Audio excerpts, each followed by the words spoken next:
What's going on, everybody? Welcome to the fourth episode of the Tie My States podcast. I'm your host, Drunk Gritty, and I'm alongside my co-host, Z, and it is officially the dog days of summer.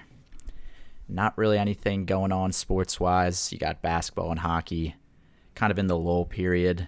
Football hasn't really quite started yet, and then for baseball, I guess anybody that's over the age of 70 is interested in that, but as for everyone else, we're waiting for the real sports to get started again. Yeah, this is really when all the hockey coverage dies down. All the reporters get their August break. There's really been nothing going on, to be honest with you. Like, other than a couple of the things that we'll go over today. I'll run through the list of what we're going to talk about. We got the dev camp starting August 28th. We'll gloss over that a little bit. Obviously, the Hart signing.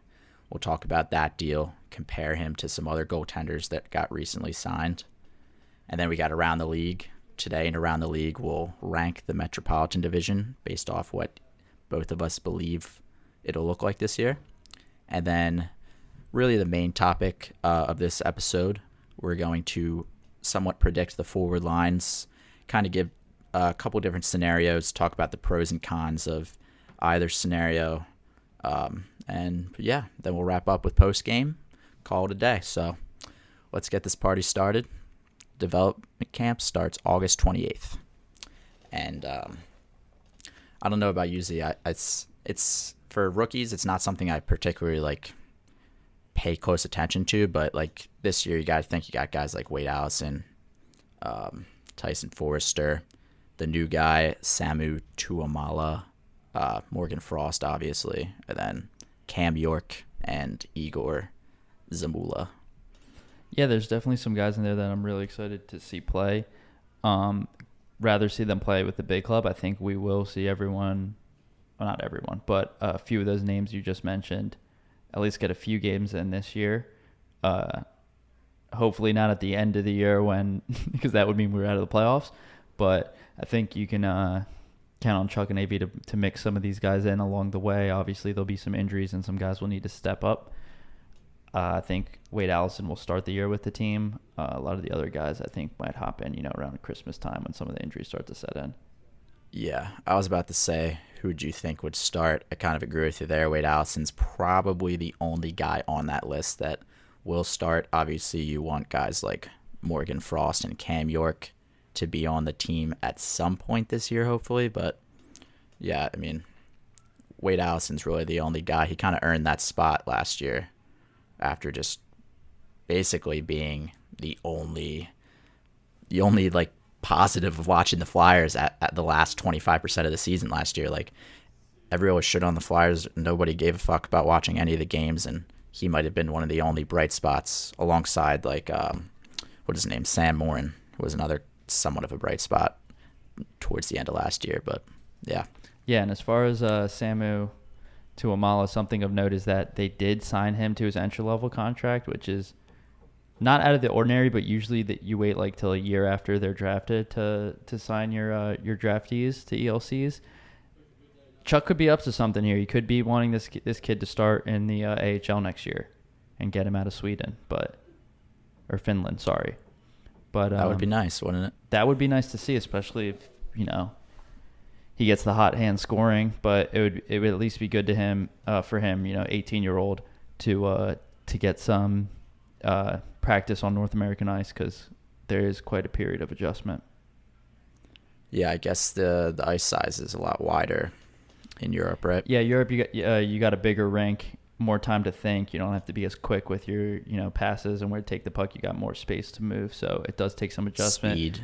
It's more of a speed. Is a big positive there. It's more of a speed game and possession game than hitting on the smaller ice. You're not used to being as physical. But yeah, that's real interesting. I'm looking forward to seeing him in camp and with the Phantoms, if that's what they decide to do.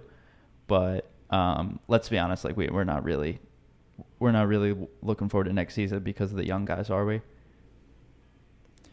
No. No. We're looking forward to all the moves Chuck made and seeing how it all pans out on the ice. Yep. So excited to see that. We'll we'll go into the Carter Hart talk now, I guess. So Yeah, let's move into that.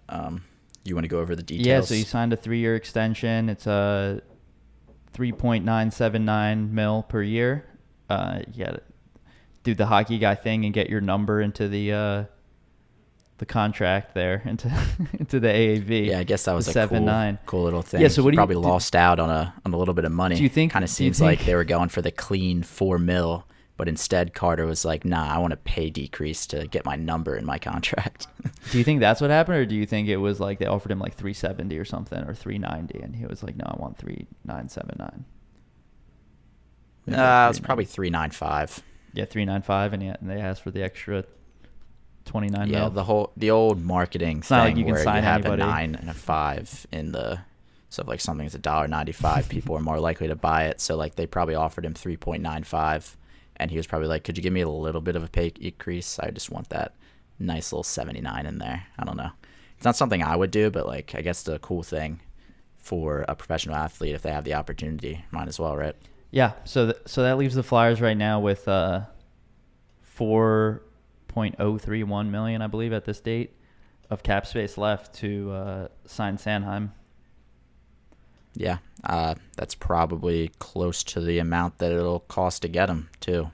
So yeah, I guess. Sanheim, the team filed arbitration, and that hearing is August 26th, the last day of arbitration. So they have up till then to make a deal, or else the arbiter will choose Sanheim's salary based off of his performance. And then since it's team elected arbitration, Sanheim will get to decide if it's a 1 or a 2-year deal for whatever AAV the arbiter decides on. So can't go beyond that, but if he thinks he's getting a little bit too little, he can say it's a 1-year deal and try to renegotiate next year or go somewhere else. Or if he's happy with it, he can make it a 2-year deal. So I don't quite understand arbitration as much. So you're saying if he goes to arbitration, at most it can be a 2-year deal, like it couldn't be 3, 4, whatever. Yeah. It's got to be 1 or 2. Okay. So I got to assume then that the Flyers would most likely sign him before that hearing. I think that's what's going to happen. My guess. I think that's better for... I think they kind of backed him in the corner with the team elected arbitration. So he's either going to have to agree to what they want to pay him for whatever term that is. I'm assuming they'd want him a little longer term, at least a 3 or 4 year deal, right? More than 2 years. Definitely. So you can offer him 100%, 4 by 3 or whatever, and that might be 4 AAV might be more than the arbiter would award Sanheim. So it's kind of a gamble. Yeah, it's a weird situation. I definitely think it's going to pan out before the 26th, but it'll definitely be interesting to see what that contract looks like, because it's really tough to guess right now. I mean, it could be really short term or it could be long term. Who knows? But before we get too deep into Sanheim, because he hasn't been signed yet or whatever, let's go over the comparables in contracts to Carter Hart's, because we had a couple guys sign right around the time Hart did. Yeah, same exact day. Yeah. Metro goalies. Sturgeon got signed the same day? Yeah. And Samsonov? Yep, I believe so. Interesting. Oh, wow. I think it came out Hart, Samsonov, and Sturgeon were all announced in that order.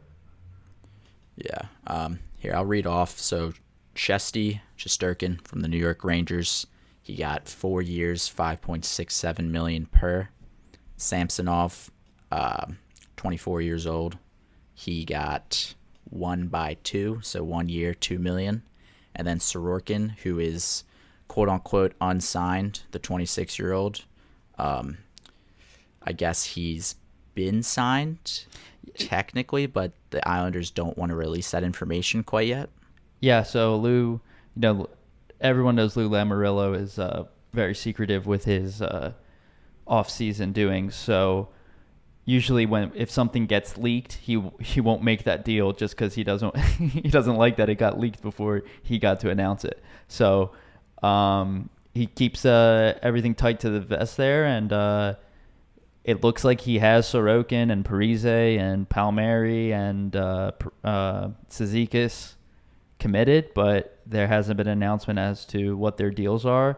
And I think that's because he's trying to make another move, and he doesn't want the team he's making a move with to have any leverage against him. So he doesn't want the other team to know if he's up to the like spending up to the cap or not, which is an interesting decision. I don't know why more teams don't do that if other teams could get away with that, but it seems like an old man hockey thing. It definitely seems like an old man hockey thing, and like just hearing you talk about it like that, to me it almost seems like it's illegal. Like it doesn't even really sound like you should be able to do something like that. But then again, like you shouldn't be able to have players in total $18 million over the cap, but somehow that stuff still fucking happens. Yeah, I was gonna say, I think it's like a LTIR postseason loophole. Yeah, it's definitely a loophole, gray area, whatever you want to call it. Where he probably has props to him. Verbal commitment from them, but there's no pen to paper yet, which is interesting. Yeah, that makes sense. I don't know if anyone else also could get that, like just trust the verbal. But I don't know. I don't know what the rules are. If once it's signed, you have to announce it. I feel like that would be a rule, but maybe it's not. Maybe it's like overlooked. Because why wouldn't you? Yeah, I mean, if there's verbal commitment, there's no way either party is going to back out of that. Like, you're professionals. It's like, unlikely, but it's possible, I guess so. Yeah, I wouldn't see it happening though. But not in the NHL. I mean, yeah, I don't think so. Out of these goalies though, I mean, I think my favorite out of the three that we mentioned is probably Shesterkin. His contract definitely, like, to me, feels a little high money wise, but at the same time, like, he's been a great goalie for them. Yeah. What are you going to do about it? Like, you just got to pay the dude at some point. Just be happy it wasn't more. I guess it's a good deal if he continues to play the way he's been playing or even, gets better. But personally, 47 games played in this league, I don't think is a lot for a goalie. No, that's not even a full season. If you're the starter, like, you're probably going to play close to 60 games, right? Exactly, yeah. So I'm not really sure if I'd be comfortable with that contract if I was a GM of the Rangers at the time. But I don't know. I guess they trust their scouts and their goaltending coaches. I mean, they just had one of the greatest goaltenders in recent history on their team for a very long time. So I guess they know what they're talking about when it comes to goalies. Well, yeah, you're right. It kind of does seem like they know a good goalie when they see it. I mean, Georgiev's he's pretty good too, He's not a terrible goalie. Is he still on the team, by the way? He is. Georgiev? I think if they're gonna trade, I think they're trying to move him. Yeah, if there's some sort of like Eichel trade, I think will be involved. I think they're keeping Buffalo him. Doesn't have a goalie, so that makes sense. They have Anderson. What's his name? Buffalo. Yeah, Frederick Anderson? No. The really old bald one. Craig Anderson. Yeah. Sorry, Craig. That's not a goalie, dude. He's like 40 years old. I know. He was supposed to retire, and then he signed with Buffalo. Why not? Yeah, I guess. You're going to let up a lot of goals, though. Ruin your career stats. Yeah, definitely. But, I mean, comparable-wise, I think out of all these goalies, we got a pretty good deal. We probably got lucky, I think, that he had basically an off year, as you would say. Carter Hart, that is? Yeah. Yes. That's the only reason he's getting under $4 million is because he had a bad year. If he didn't have a bad year, it wouldn't be a 3-year deal. It wouldn't be under $4 million. It'd probably be looking more like a 6-year deal. Yeah, by 5 or 6. 6 by 6, something like that. Which, like, I don't even want to think about that. I mean, like, Grubauer got that. I love that. That's a great deal. If his 3-year contract ends and then we sign him to a 6 by 6, I would be a very happy man.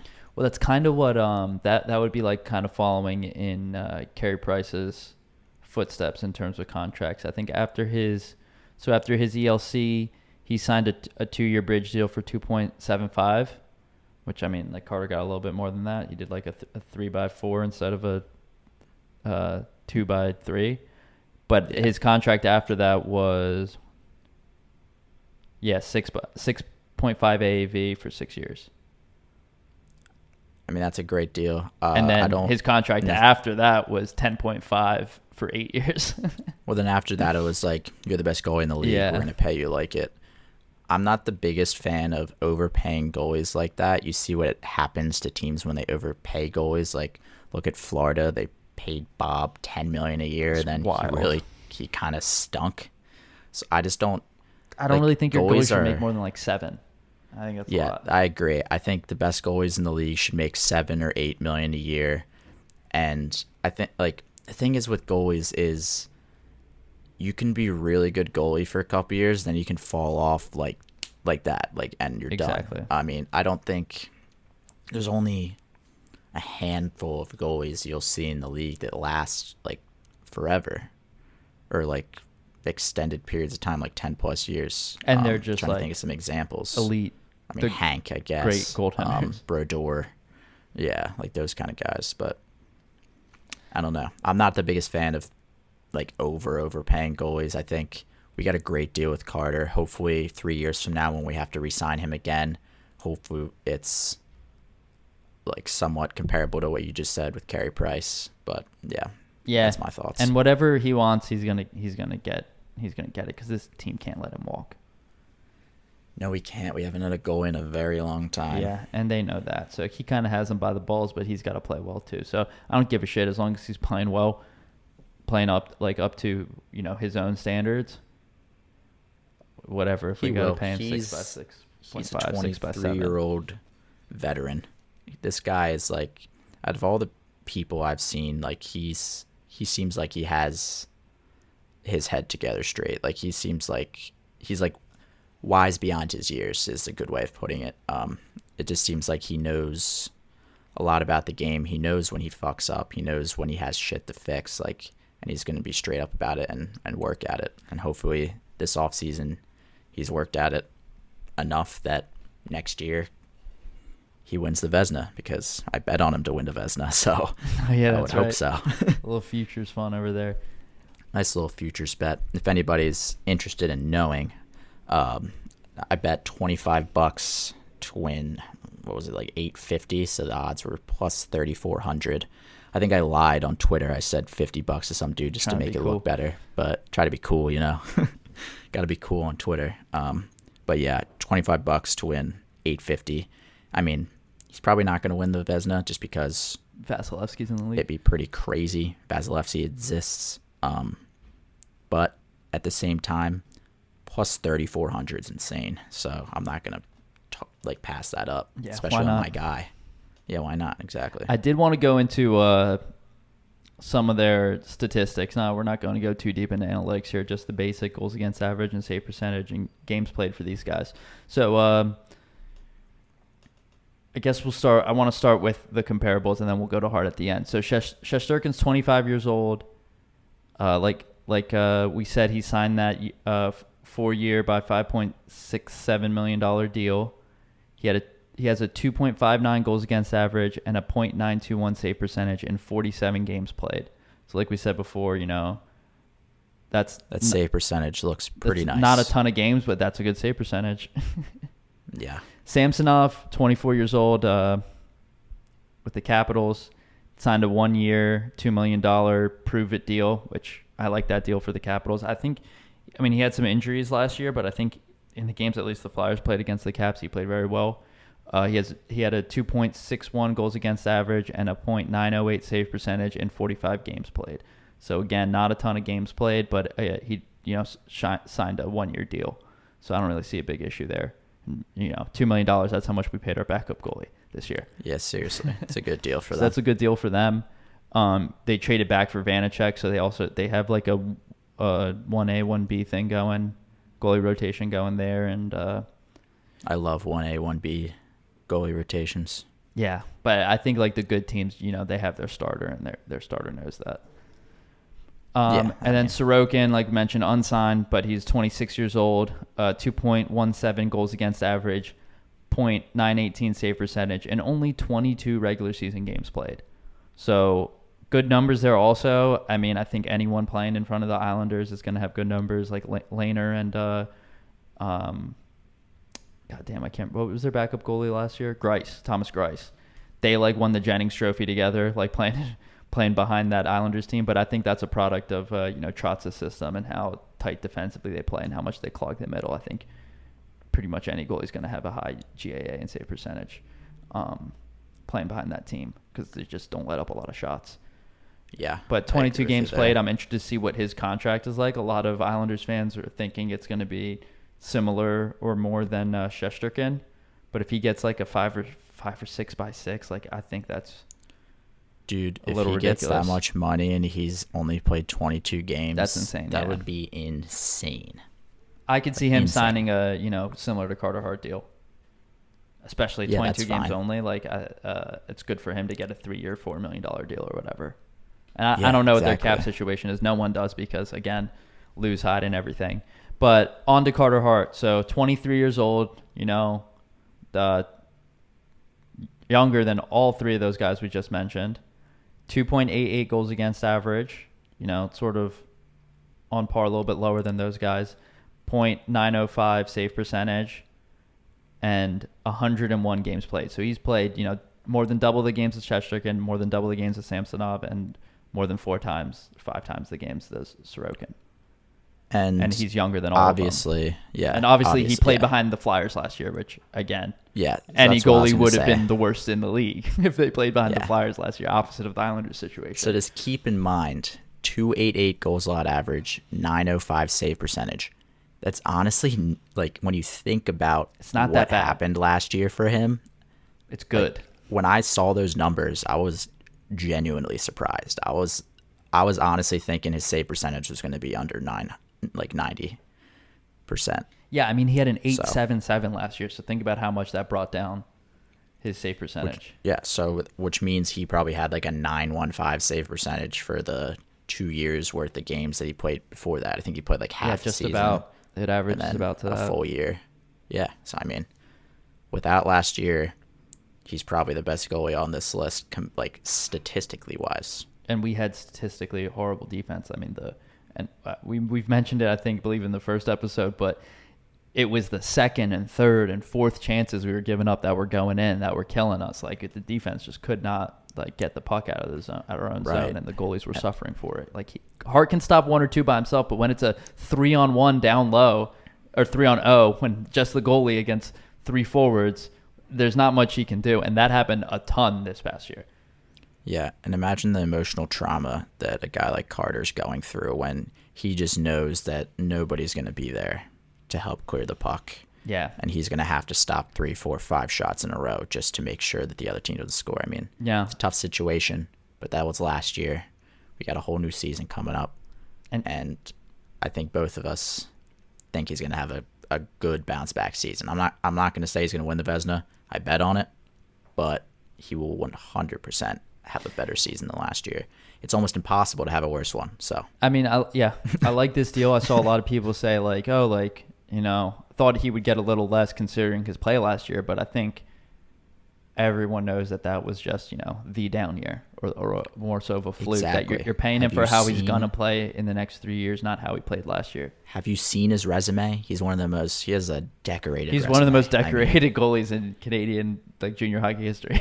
And he's 23 years old, so he's got a lot more time to add to that. He's played at the top, the top of every league he's been in, and I don't think that's going to change anytime soon. Do I think he's going to be the number one, bona fide best goaltender in the National Hockey League? Maybe not, but I think he'll be, top 5, top 3. Yeah. In there. I'm right there with you.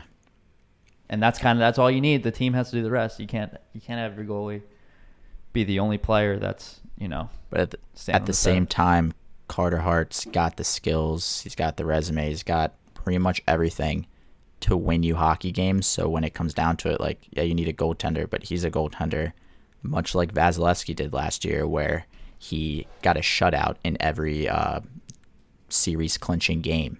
Like Carter Hart, and he never lost back to back. I'm sure you believe is going to be that kind of guy that could win you games, can win you a series, and can physically will your team to the cup because of how good he could potentially be. I mean, in the playoffs 2 years ago, the bubble playoffs, he played 14 games, had a 2.23 goals against average and a .926 save percentage with 2 shutouts as a 22-year-old. He's young. and he can play. We know he can put up these numbers, especially when it matters in the playoffs. Like, he kept them in that Islander series. Like, the team was just done, and he willed them to 7 games. Yeah, seriously. We got a little lucky there, too. Yeah, there's a lot of luck in those wins. overtime wins. Yeah, for real. So anyway, I think, the Metro young goalie situation is kind of wild right now. I mean, you got Blackwood in New Jersey as well. I think Pittsburgh has a goalie issue. They haven't addressed it at all. I don't think Cherry's that good, honestly. He's good enough to be fine for now. I fucking hate Pittsburgh. Hextall's just turning them 100%. into the 2015 Flyers. It's great to see. I love to see it. Now that we've been talking a lot about the Metropolitan goaltenders because they all pretty much got signed right around the same time as Carter. So why don't we move to around the league? And like I mentioned in the beginning of the podcast, we're going to basically give our rankings or where we see the Metropolitan Division like stacking up, like who's going to come first, second, third. You know what I mean? I don't know if you want to read yours first, Z, and we can critique you, make fun of your list a little bit or something, and then we'll go to mine. Okay. All right. So I'll just give them in order.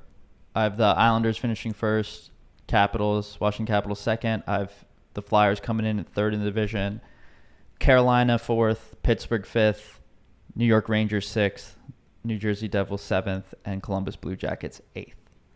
I think everyone has the Devils and Blue Jackets finishing 7 and 8, probably except for Devils fans. I mean, I know the Devils have made some moves to get better, but I just don't.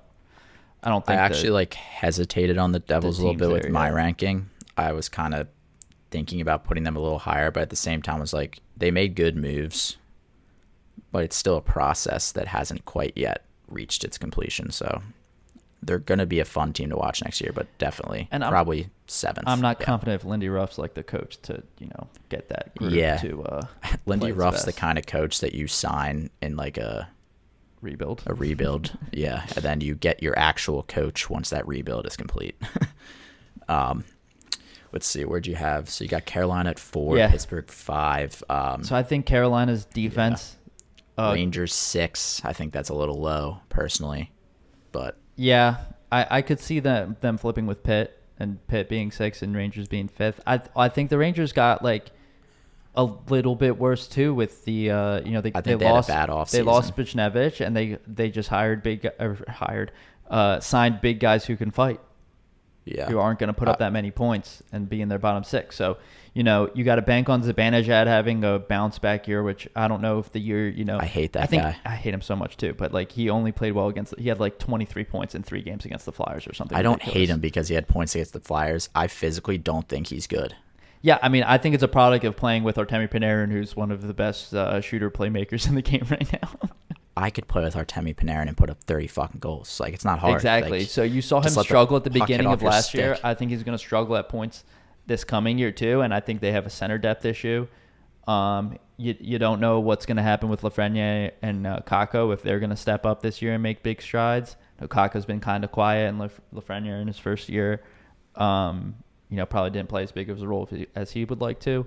So I don't know if those guys step up. You're pinning Panarin in for 80, 90 points, whatever, if he plays all those games. And then you got a bunch of bums that were signed to fight Tom Wilson. You got Fox on defense, and who won the Norris in kind of a weird defenseman he deserved year. It. I mean, yeah, he deserved it. 100%. If the Norris is which it is now, is like the defenseman with the most points, most offensive, which is stupid. There should be an offensive defenseman and defensive defenseman award, but they should split it up. I mean, that's just how what they do with awards forwards go nowadays. Like any type of award, whether it's sports, movies, whatever, it's all a stupid little political game. So, I mean, he deserved it because he's very good at defense as much as he's good at offense. So. But yeah, so I mean, I guess he's their number 1 defenseman, but I don't know if they have that 1B 2 guy like Trouba. Yeah, I think Trouba is super. Trouba's a good 3. I think he kind of sucks. Trouba's a good 3. I guess he's a good 3, and then you have Keandre Miller, who I don't know if he can step up and play some more minutes, and who's the other guy? Lindgren. but they lost a lot of guys. Don't they got a guy, literally Lundqvist, that's a defenseman, Yeah, he's a prospect. Niels Lundqvist, I think. Yeah, that's it. Because I mean, let me read my rankings real quick, and then I'll make a comment on that. Okay, go ahead. Just because I want to get mine out there, just so the people know my opinion. Because I said Rangers, I'd put a little higher. So I got the same top three as you. I got the Islanders, Capitals, then Flyers. And then after that, I have the Rangers, followed by the Hurricanes, then the Penguins, then the Devils, then the Blue Jackets. So I have the Rangers a couple spots higher than you. And then I have Carolina between the Rangers and Pittsburgh. So we kind of just have the middle three flipped around a little bit. But like I was saying earlier, my roommate's a Rangers fan, so I've pretty much learned about them through him. I mean, I know a decent amount about most of the things going on in the hockey world, but I have like a very more vast knowledge when it comes to like my team, because that's the team I physically watch every day. But having a roommate that's a Rangers fan kind of opens your eyes a little bit and gets you like some insight on a team that you might not really like hem in on too much throughout a season, you know? Yeah. So I think Carolina got a lot worse too, defensively especially. I think That's why I have them their four down groups there, yeah. But the other thing is, I think their four groups good enough, and Freddie Anderson's a good enough regular season goaltender that they'll get a lot of regular season points and probably have a second round exit. Because I think Anderson sort of just falls apart in the playoffs. Probably. Similar to Mrazek. What are you thinking here? You thinking there's going to be 5 teams from our division going to the playoffs? Well, you gotta lock. I feel like you still have to lock in Boston, Toronto, and Tampa, right? So so I think the 2 wild cards are going to be from the Metro. But then you got the Canadians as well over there. I don't know if they'll repeat. They don't have Weber, and they don't have Deneau, and I can't remember. They lost Perry. There's a lot of stuff that's happened. Yeah, Perry decided that he lost 2 Stanley Cups in a row to the same team. Yeah, so if you can't beat him, join him. Exactly. I would have done the same thing. But they're not going to win a third in the row is the problem. So I don't know if I would have done that if I wanted to win a cup. Like odds-wise and like the percentage chance that occurs. You never know. It's very slim. Dallas or Montreal is going to win. He's going to get hosed. That would be hilarious. I don't want either of those teams to win, though. Like, Dallas is a gross team. Yeah. Actually, I don't know. I think I kind of... Now that I said they're gross, I think I like them. Yeah. Because I'm thinking about it. They still got Joe Pavelski, right? Yeah. And they just signed Suter. Uh-huh. And they got Heiskanen. They got Sagan. Ben. Klingberg, correct? Klingberg. He hasn't been traded yet. I feel like his name's been involved in that kind of I think they need to keep scenario. him. I don't know what their defensive depth looks like, but anyway, enough about the Central Division. I think Pittsburgh is going to start. Everyone thought Pittsburgh's decline was going to start last year, but they somehow finished first in the division. They made like a real strong push at the end there. But they had a lot of Energizer Bunny players playing in their bottom 6. They had Jared McCann and Brandon Tanev, who they both lost this offseason. Is McCann offense or D? Offense. He's offense? Yes. Gotcha. And their defense has been kind of suspect the past few years. I mean, they have Letang and Dumoulin. Dumoulin seems to be injured a ton.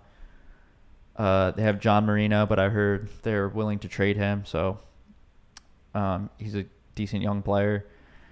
But, I mean, how long can Crosby and Malkin carry this team? I'm pretty surprised that Malkin hasn't been traded yet, personally. Crosby's going to finish a Penguin. I think so. Without a doubt. I don't think he even cares if he wins another cup or not. He's won 3, which is impressive in itself. Back-to-back amongst those 3, which is even more impressive. He's got nothing left to prove. He's one of the best players of all time. Every person in Philadelphia, including myself, hates his fucking guts, but at the same time, it's respect for a guy that's that good at what he does.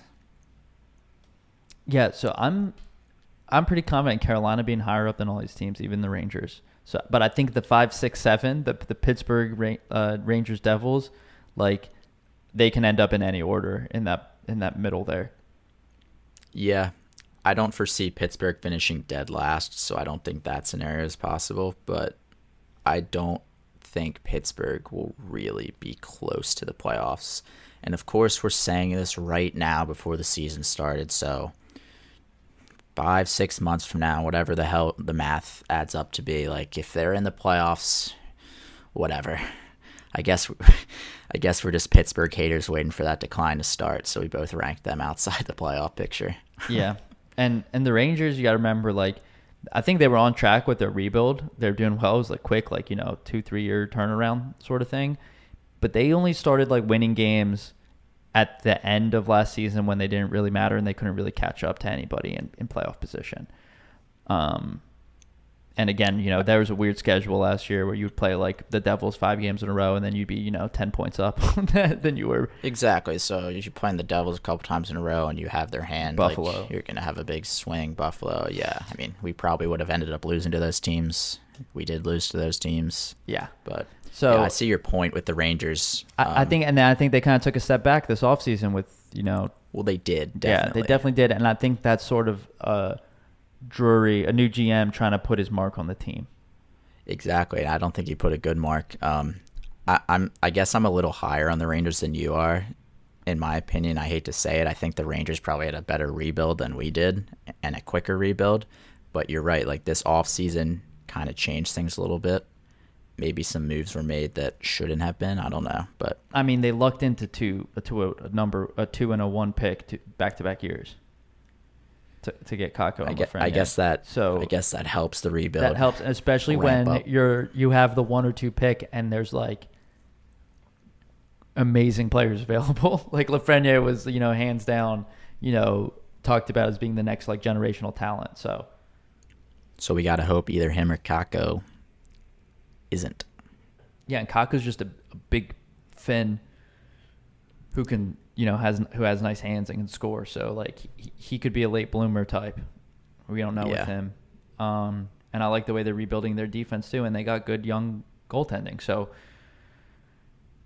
I think they, maybe the GM is a little too selfish and is taken away from that growth there, especially if they make an Eichel trade. I think they're going to mortgage their future a ton.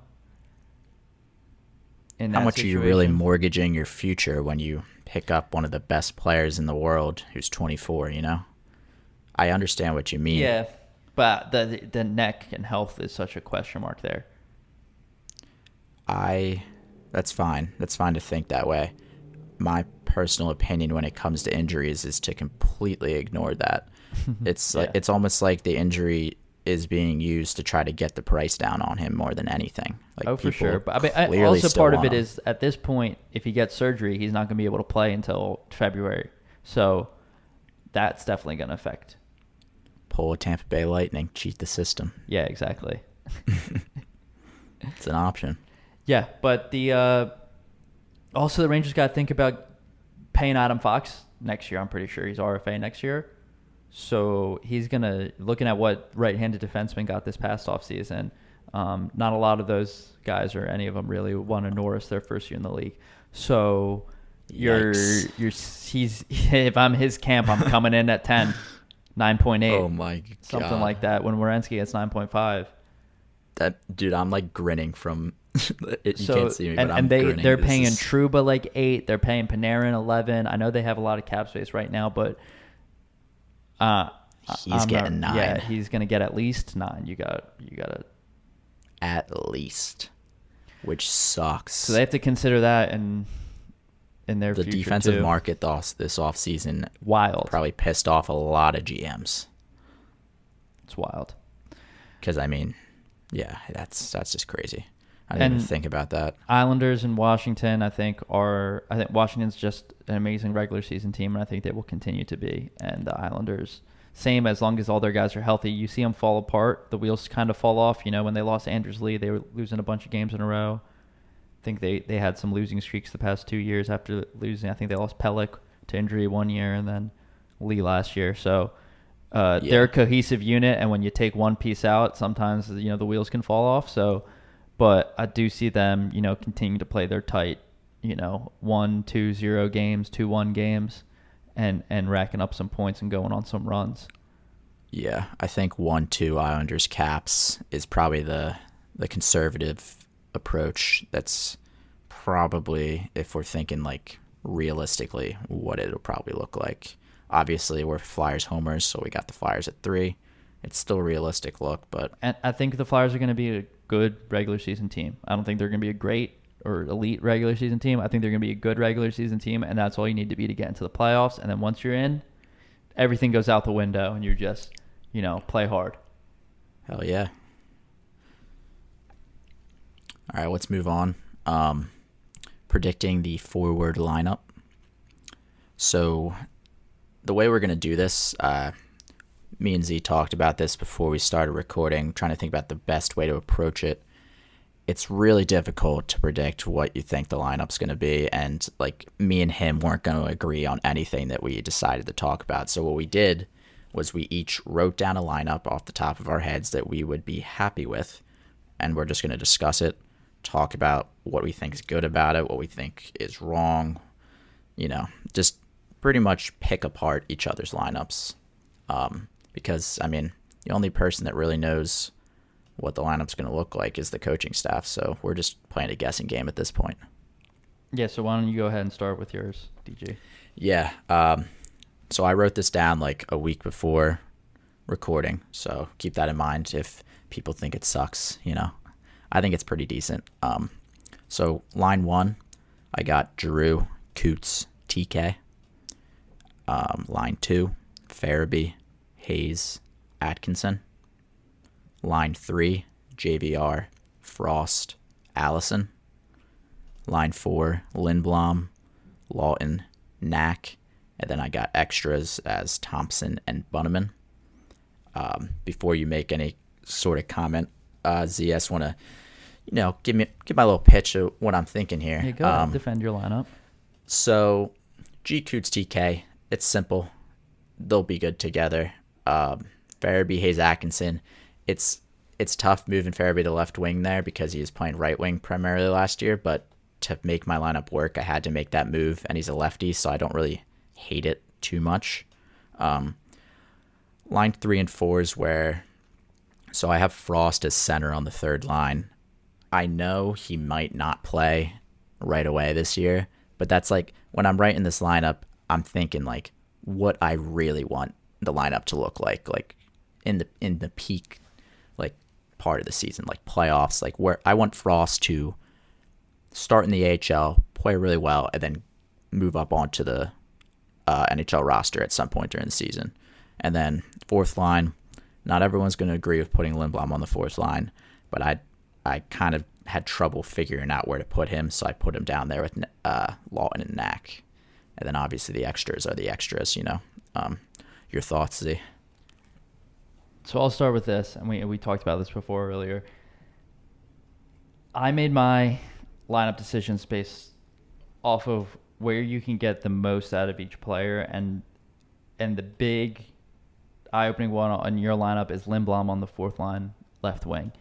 I don't think you get anything out of him in that position. I don't think you get anything out of him in really a bottom six role. I think he needs to be with better playmakers, and he needs to stick to his, defensive, go along the walls, like puck control game, and then he sneaks into those empty spots on the ice, and he can get a decent shot off. That critique is fine with me. I think I do definitely have him too low on the fourth line. But that's like really, the only way it works. You know what I mean? Because if you are rating our left wingers just in general, and we're going to call G a left winger, even though he does take a ton of faceoffs. We'll call Farabee a left wing, too. We'll call Farabee left wing, too. It's Giroux, Farabee, JVR, Lindblom in that order, and that's how you have them in your lineup. So I don't have a problem with that, really. I just think Lindblom's being wasted there on the fourth line a little bit. Oh yeah, I don't disagree with you. It's just. And then with Frost, I just don't. He's not going to start the year with the team. He hasn't played enough games. I know that, but someone will get injured maybe, and he'll get up maybe. I think they're gonna have him play games in Lehigh Valley to start the year, at least 20 games or something like that. 100%. That's the same thing with like York and stuff. Like all those guys are gonna start there. The older, more veteran guys are gonna start. It just sucks so bad, his situation. Like, it was his chance last year to shine, and he gets injured the second game. Like, Coots was out for like the first 15, 20 games of the season, right? And you had Frost just slide right into that position, and second shift, second game, he breaks his shoulder. Yeah, I think we've mentioned this on one of the previous ones too. It does just suck. Like, it sucks when a young guy that has a chance to, get some more ice time and prove himself and like develop his game in the big leagues, then you get hurt. It's a shitty situation, but it happens. Hopefully he's back 100% healthy, and I hope that he has a really good start to the year in the AHL with the Phantoms. Hopefully he's stronger, because we saw flashes of his skill. He has nice hands. He had some beautiful chemistry with G and TK in a couple games against the Hurricanes a couple years ago. I think he had like a 2 or 3 point game. He has a sneaky shot. He's just probably got to work on his speed and strength, because he could get knocked off the puck pretty easily. But I don't really see an issue with that. We saw Farabee come in this year bigger than he was last year, and you saw it on the ice. Exactly. He played a bigger game. It's actually just about to that's mention just going to that. come. These guys are young. These guys are 20, 21 years old.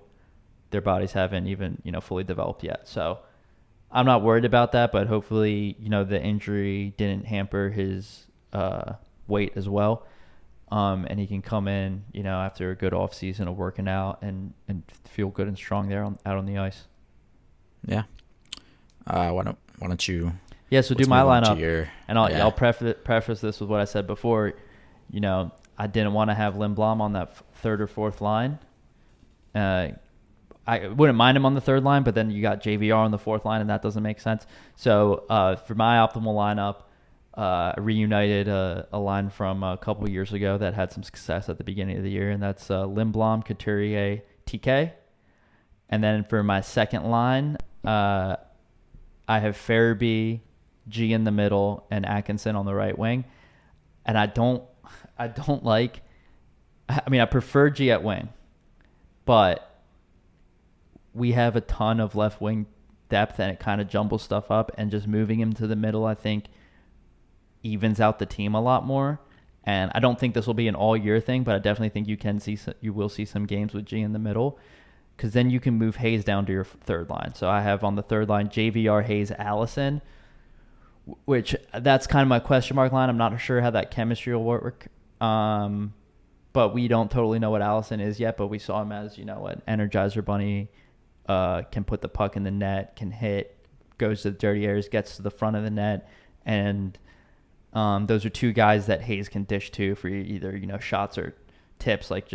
I'm thinking of JVR getting to the front of the net and Hayes feeding Allison on a one-timer. That can be, that could be sick. So that's what I have for my third line. And then fourth line, I have Lawton on the left wing, which I like Lawton as a winger more than a center. Thompson as the 4C, and NAK as the right wing there. Again, any of those guys you can swap around, but I just think that's going to be one of AV's lines. Yeah.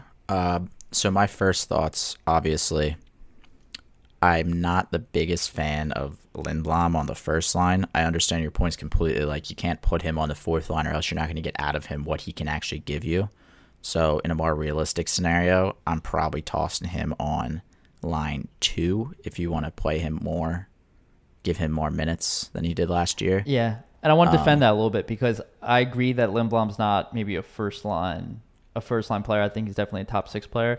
I don't think he's a first line player in the sense that he will go out and outscore another team's first line, but I definitely think him and Couturier together can go out and shut down another team's first line.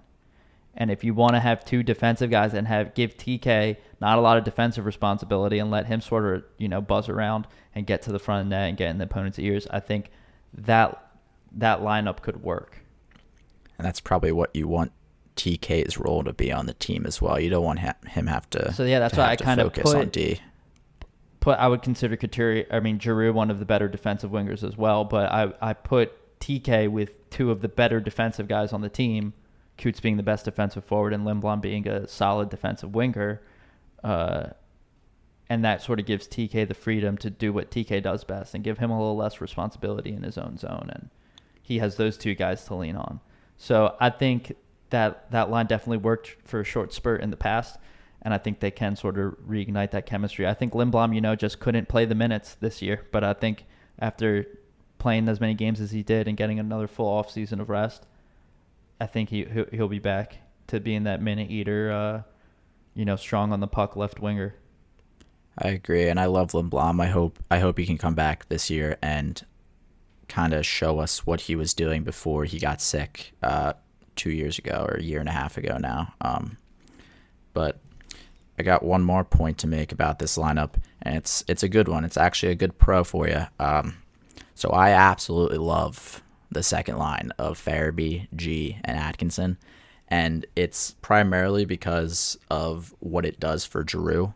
It's the first time you've seen Giroux be placed in between two guys that just want to shoot the puck probably every time it touches their stick. You got two goal scorers on your line for the first time ever. The last time Giroux had a actual goal scorer on his line was Hartnell, and I love you, Hartsey, but you're not Farabee. Hartnell's yeah, you're not Farabee, you're not Atkinson, really you're not really a premier sniper. Yeah, but he was a shooter, beast and a fan favorite. Oh yeah, and we've said this. He's we don't think this team needs a sniper. It needs a shooter though. Right, and when you put Giroux between a guy like Atkinson, who is going to probably get 25 to 30 goals a season, and then you got Farabee, who, what was he on pace to hit 30 goals last year if it was a full season? Yeah. And think about G in any way you want. I don't care how you think of him. It's only about how I think of him. He's one of the most underrated players in the league every single year for the past decade. He's one of the best passers in the league. You put him between two guys like that, I wouldn't be surprised to see G get 60 assists easily next year. You put G on the same line as Ovechkin his entire career, and he has 800 assists. Giroux would have made Backstrom look like a chump. Yeah. If he was centering Ovechkin. He's top 3 in points for the past decade in the NHL, which is insane. Yeah, and anybody that's listening right now has probably seen that statistic over social media the past couple days. It's impressive. And to think about the types of teams he had around him the past decade, it's even more impressive. My apologies, he was fourth. So top 10 NHL point scorers in the 2010s for forwards was Patrick Kane with 792, Sidney Crosby with 757, Alexander Ovechkin with 749, and Claude Giroux with 741. So we had 8 points less than Ovechkin in that time. Patrick Kane, Crosby, Ovechkin. Those are all Hall of Famers. Yeah. They've all won Stanley Cups. Yeah, but it's still, question mark for G. In most people's opinion, probably. I think he should be, but... I think he should be too, but that's a story. Tough to get him or a topic for another without day, a cup or awards win. There's so many players that don't win cups. That'd get in. Joe Thornton's not going to go to the Hall of Fame. No, he's going to get in, but that's just longevity and. Giroux's the type of guy that could do the same. He'll get to 1,000 games, I believe, this season. He's going to be the second point getter in Flyers history within the first third of the season. Yep. And then from there, it's the road to Bobby Clark. Yeah, so he's played 943 games, so yeah, he probably will get to it this season. Sucks for the locker room. You have to get him a Rolex or something. But yeah, one thing I'm worried. So with that second line of Farabee, G, Atkinson, I could see a worry there being size. All smaller players, but I do think that they're all defensively gifted. I'm not sure about Atkinson 5-on-5, but I know he's a good penalty killer, so that has to translate in some way. G's always been a good defensive forward, and Farabee's, also played some PK and can be a good defensive player 5-on-5. He does make some rookie mistakes, and he has in the past that led directly to goals, but, third year, he was the best player on the team last year. That's got to add some confidence to it, and I think I think he'll grow in all aspects of his game next year. But yeah, size would definitely be a worry there. And I think if size is a worry, maybe you swap, have some games where you swap JVR and Farabee. So you go JVR, G Atkinson, and then Farabee, Hayes, Allison. Because I think Farabee and Allison had some good chemistry at the end of last year as well. That is actually not a bad idea either. I mean, it kind of depends on who you're playing against, and that's an easy flip-flop of a line. And we do think Farabee and JVR will probably both be on the power play too, so it's not like you're really taking away their minutes too much. Might be a couple minutes here or there, but I think you're like ice time. I think the second and third line should have like the same amount of ice time pretty much. And the first should have more, and the fourth should have little. Yeah. On a team like ours, it's almost like I feel like we have like... You can roll all four. Well, you can roll, I'd say, three as if they're all top six lines, and then the fourth as if it is a third line. Yeah. So I wouldn't mind JVR, Hayes, Allison being a second line, but I just think there's better players. You know what I mean? You're right. Like, I had trouble moving JVR anywhere higher than the third line just because we have too many good players to put in those top six. It's kind of hard. Like, JVR on many other teams would probably be that second line left wing or first line left wing, depending on how the chemistry goes with certain players. But it's just like this is a good problem for AV to have. I mean, we're having trouble figuring out the best way to put these lines together. I mean, that's a coach's dream to know that you have too many good players to put into your lineup, Yeah. And for that reason, I'm sure the lineup's going to fluctuate. I don't think he's going to. I mean, unless we go on some sort of run to start the year, he might not change it for a while. But yeah, I think he's like a tinkerer, especially like during he is game. a big tinkerer. Yeah. So, do we want to go into the defensive? I think if we go into defensive pairs, we're pretty much on the same page. That'll be Ellis, Provorov, or Provorov, Ellis, Sanheim, Ristolainen, Yandel, Braun. Yeah, I don't think we really need to go into that. Yeah, it's pretty self-explanatory, the defense. If anybody has a different defensive lineup than what the majority, not the majority, 99.999% of Flyers Twitter, Flyers social media, Flyers analysts, whatever, have, like, nobody has a different defensive lineup. Yeah, I mean, the only thing you could do there is swap Ristolainen and Ellis, and I don't think they would go Provorov, Ristolainen on the first line, at least. I don't think so not either. As a regular thing. The only problem with that is hoping that no issues arise between Sanheim and Risto, but that's like more of like people are too caught up in what happened last year. You just got to like let both those guys have fresh starts this year and see what happens. I think Ristolainen definitely will. And I think Sanheim's I think he needs to sort of be let more loose in the offensive zone, but seeing as that's kind of Ristolainen's thing too, he's a very good offensive defenseman. I'm not sure because that line doesn't have like a sit back guy. I feel like Provorov can be a little more loose, and Ellis can sort of be the sit back guy. Yandel can go take the puck up, and Braun can be the sit back guy. But on that Ristolainen and Sanheim line, they'll take turns. Yeah, well, I'm curious to see how that chemistry works out. It can either be amazing or horrible. Hopefully the first one. Yeah, for sure. All right. I think that's pretty good stopping point. Let's roll into postgame? Yeah, let's hit it. Cool with that? All right. So we only got one topic for postgame today. Shane Gostisbehere's penis. If you haven't seen or heard, I guess he got married. Yeah, congratulations, Shane and Gina. Yes, congratulations, Ghost. Yeah, he got married recently over the past couple of days to his longtime girlfriend, Gina. But it was so funny. I don't know where you were at, Z, but I was so drunk. I was either with my girlfriend or my friends. I forget what day this picture came out. And I just started like dying. I was like, this is hilarious. Like, do these athletes just purposely put these pictures out there just to like show like, yeah, I got a big dick? Like what is going on? I don't know, because you got to see it before you post it, right? So yeah, you got to look at it, and like anybody in the world, like if you're posting a picture on Instagram or whatever, like you'd be like, hey, you cool with if I post this? And like, not even that though. Did Shane and his now wife look at that and be like, let's show off a little bit. Like what Any what was the thought process? Any guy in that tight of dress pants has to know that their You gotta package tape that thing is down, bulging, Shane. Jesus. is bulging through. Like, you have to feel it when it's that like embossed into your pants.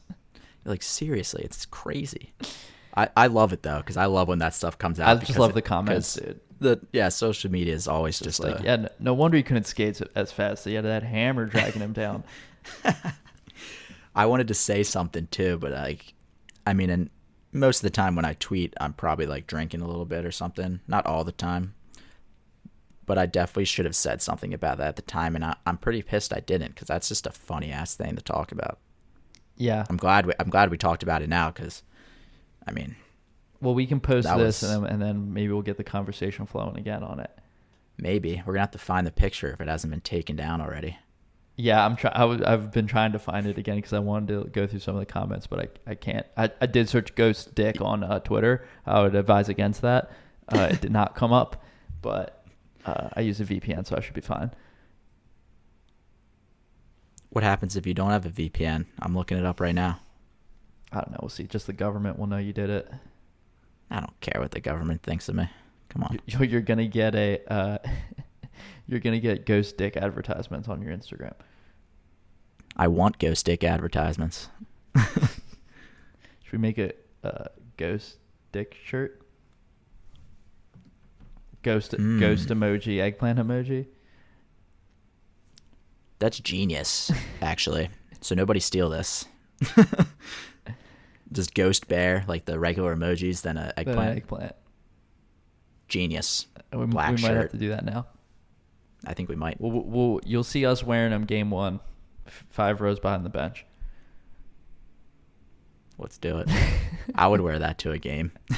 When's Arizona coming to town? Ooh, once. It's back to the normal schedule, so you got to come in once, and we go out to Arizona once. I'd go to Arizona. It's Yeah. got to be cheaper. Tuesday, November 2nd, Arizona comes to Philly. It's a 7 p.m. game on a Tuesday. It's like so I would have to. Luckily, we're in a work from home world, so that's I could possible. make it. Yeah, We can make that work. we can make that work. That'd be kind of sick. Yeah, it would be. We would get on TV. We would get on TV so easily. maybe Biz is at the game. Doesn't he work? He works for them, so. Nah, but he only does the home games. He does radio for the home games, I'm pretty sure. Well, that means he's going to be in the stadium. No, I'm sorry. That's in Philly, that Arizona game. November. Oh. So if we want to do the one in Arizona, that's Saturday, December 11th at 9 p.m. Well, EST. December 11th. It's a Saturday. But they play Vegas the night before. We could go to Vegas and then go to Arizona. Holy shit. We might have to do that. Take a 4-day weekend. That's like something you can't pass up on. I wish they were going to Arizona and then Vegas, but it's probably better for us to only go to Vegas for one day or one night. Yeah. We might not leave if we stay longer. We'll take a helicopter. Fun fact, I've never been to Vegas. I haven't been as an over 21-year-old, so we have to do that. So you haven't actually gotten to experience exactly. the real I went like as a kid. Vegas. It was the stupidest fucking thing ever. I'm sure it is. It's literally a party town. Yeah, so we might have to do that. We'll see how COVID restrictions are and all, but they'll probably be pretty bad by that point, but we'll see. Maybe we'll get some we could DM Biz. Some fellow. We could. Maybe he'll answer Drunk Gritty. Who knows? He might. All right, man, but let's wrap up this episode. Yeah, let's wrap it up. All right, so that wraps up this episode of Tie My Skates. Please like, comment, and follow on Twitter and Instagram at Tie My Skates Pod, and listen anywhere you get your podcasts. I'm Z. He's Drunk Gritty. We'll see you guys next time.